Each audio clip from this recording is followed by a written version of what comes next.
Pemirsa, Kepala Dinas Perindustrian dan Perdagangan Kabupaten Halmahera Barat, Maluku Utara melakukan penganiayaan terhadap warga. Penganiayaan diduga akibat Kadis tidak terima di demo kelangkaan BBM. Viral di media sosial sebuah video yang memperlihatkan Kepala Dinas Perindustrian dan Perdagangan Halmahera Barat, Demisius Boki bersama stafnya menganiaya seorang warga. Penganiayaan diduga akibat pelaku tidak terima mendapatkan protes dari korban Hardi Ja'far terkait kelangkaan bahan bakar. Saat ini pelaku Demisius telah diamankan pihak kepolisian untuk dilakukan pemeriksaan. Oknum Kadis emosi dan melakukan aksi penganiayaan kepada saudara Hardi. Juga dilakukan oleh stafnya turut membantu terjadinya aksi penganiayaan ataupun pengeroyokan. Jadi saat ini di Polres Kalbar sudah kami terima laporan dari korban atas nama Hardi atas dugaan penganiayaan ataupun pengeroyokan yang dialami. Jadi kami sudah melakukan pemeriksaan korban dan kami juga sedang melakukan pemeriksaan saksi, dan sementara oknum Kadis beserta stafnya sudah kami amankan. Assalamualaikum warahmatullahi wabarakatuh. Sahabat BN, kalau begini Kadisnya menyikapi warganya yang memprotes atau mendemo tentang kelangkaan BBM, jadinya kita bertanya, ini Kadis atau preman ini? Sebab selaku seorang pejabat pemerintah, dia harusnya dengan lapang dada menerima protes, menerima kritikan, ataupun menyikapi demo yang dilakukan oleh warganya. Sebab dia bekerja di sana bukan digaji oleh keluarganya, tapi digaji oleh rakyat. Tentu termasuk rakyat yang mendemonya itu. Kalau sudah tidak mau dikritik, kalau sudah enggan diprotes, apalagi kalau marah di demo, langkah yang lebih baik adalah berhenti jadi pejabat pemerintah, atau sekalian berhenti jadi ASN, jadi pebisnis atau petani.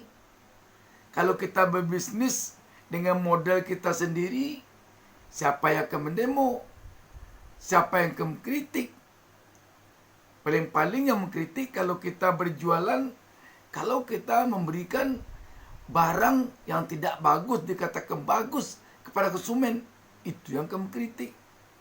Kalau kita bertani, menokak tanah kita, sawah ataupun ladang, siapa yang akan protes? Tetapi kalau menjadi seorang pejabat struktural di pemerintahan ataupun pejabat negara yang diharapkan makan gaji dari uang rakyat, dari APBN atau APBD, memang sudah harus bersedia untuk dikritik, untuk diprotes, untuk didemo oleh rakyat yang menggaji, yang tidak puas terhadap pelayanan yang diberikan oleh yang digajinya, yaitu para pejabat ini, para pelayan rakyat ini. Kalau begini, bagaimana jadinya ini kepala dinas yang diduga melakukan penganiayaan kepada warga, dibantu pula oleh stafnya? Berarti ini dugaan pengeroyokan jadinya. Pada Februari 2023 lalu, kita juga mendengar Bupati Halmahera Utara, Prasmaner, juga melakukan hal yang tidak kalah mengejutkannya dengan Kadis Perindustrian dan Perdagangan Halmahera Barat ini. Bupati Halmahera Utara ini, Frans Manner, mengancam akan membunuh pendemo ketika berlangsung demo soal dugaan korupsi waktu itu di daerah ini. Dan pada bulan Agustus 2024 baru lalu, Bupati Halmahera Utara ini malah mengejar pendemo dengan parang. Karena tidak berhasil dia membacok pendemo dengan parangnya, mobil pendemo itu dihancurkannya dengan parangnya, kaca-kacanya. Kalau melihat kepada fenomena ini, sahabat BN, kelihatannya revolusi mental yang dicanangkan Presiden Jokowi di awal kepemimpinannya tahun 2014 lalu gagal total. Kalaulah revolusi mentalnya berhasil, maka tidak akan ada pejabat seperti ini. Tingkah laku, pola perangainya tidak akan ada. Bayangkan, bupati bisa mengejar pendemo dengan parang, bisa mengusir pendemo, mengancam akan membunuhnya. Kepala dinas bisa memukul pendemo atau yang memprotes kelangkaan BBM. Ini betul-betul membuktikan bahwa revolusi mentalnya Jokowi ini benar-benar gagal total.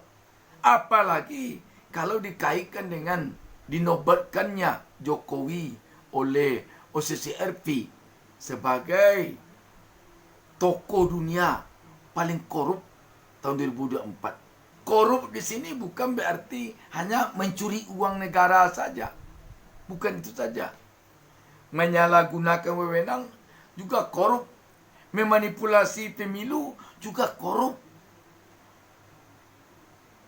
Dengan demikian, melakukan penganiayaan kepada warga, mengancam-ngancam akan membunuh warga yang ingin menyampaikan aspirasinya kepada pemerintah yang digajinya, itu juga korup namanya. Kalau ada pejabat yang bicaranya double, para-para, korup juga kan namanya itu. Bisa jadi ini juga korup namanya. Dan ini juga bisa jadi membuktikan bahwa revolusi mental Jokowi gagal total. Sahabat BN, prihatin kita dengan kondisi negara kita sekarang ini. Prihatin. Sangat-sangat prihatin kita. Benar-benar kalau kita perhatikan selama 10 tahun terakhir ini, sungguh negara kita ini sangat-sangat memprihatinkan kondisinya. Ada benarnya agaknya pendapat para pengamat kita, para pemikir kita, bahwa akibat kita 10 tahun terakhir ini, hancur-hancuran seperti ini, 10, 20 tahun, 30 tahun mendatang, belum tentu lagi akan bisa kondisi kita pulih kembali. Belum tentu lagi. Indonesia emas yang kita dengung-dengungkan sekarang ini mungkin hanya tak lebih dari sebuah mimpi di siang bolong. Dan yang perlu diingat sahabat BN, kalau kita tidak hati-hati, dengungan Indonesia emas ini nanti hanya akan menjadi strategi politik bagi penguasa. Hanya untuk melanggengkan kekuasaannya. Dikatakannya kita harus berkelanjutan sampai 2045 supaya kita mendapatkan Indonesia emas. Bisa jadi ini baginya agar sampai tahun 2045 dia aja yang berkuasa negeri ini terus menerus. Bisa jadi untuk itu tujuannya, bukan untuk kebaikan bangsa dan negara ini tujuannya. Inilah yang dikatakan bahwa memang revolusi mental itu gagal sehingga mental kita rusak semuanya untuk bangsa dan negara kita ini. Mentalnya hanya gunanya untuk bagaimana dia berkuasa terus. Sudah dia lagi, setelah itu anaknya, setelah itu menantunya, setelah itu cucunya. Seakan dia ingin menjadikan negara Indonesia ini negara kerajaan.